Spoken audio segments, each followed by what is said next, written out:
Hey, what's up guys? Welcome back to Retro Pop Planet. So if you guys made it to the end of my Deadpool video where I painted my first ever 3D printed model, in the end of that video I asked John the teacher for another 3D head sculpture. And he came through. He's been busy printing out all kinds of stuff with his 3D printer, and he sent over Thanos. Now this is kind of embarrassing to admit, but I have seen every single movie in the Marvel MCU but Endgame. For whatever reason, as soon as it left theaters and then it left my local cheap theater, I just never got around to watching it. I never saw it on DVD at Redbox. I guess because of Disney Plus, it never came to HBO, so it just has eluded me. I still have not seen the end. I have avoided spoilers for a year, although I'm pretty sure how it ends because I actually read the comic. But Josh Brolin, I thought, did a fantastic job, and the computer generated likeness of him as Thanos I thought was pretty awesome.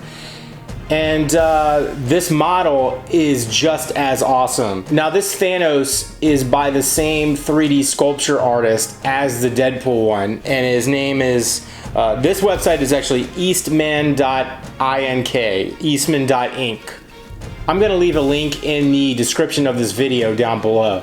So one of the things that I noticed about this particular sculpt is, I don't know if this is from the 3D printer itself, but there seems to be a lot more scan lines on this. It looked like John had pre-primed it. I went ahead and pre-sanded Thanos and primed him. So I tapped down a lot of those 3D print lines, and the primer actually filled in some of those gaps as well. Now I've actually been sitting on this piece for a couple weeks, but because of quarantine and where I live, most of the stores are closed, including my art supply stores. Purple is not a color that I normally carry just because I don't use it all that often. So I actually had to wait until my art supply store was open so I could actually get the paints that I needed to work on this figure. I think this one's actually gonna go by fast because there's not as much detail as the Deadpool one. Plus, since this is my second one, I know what I'm doing at this point. So yeah, I think this model is very cool, and I can't wait to get started and join me. So yeah, let's get into it.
Alright, we are back.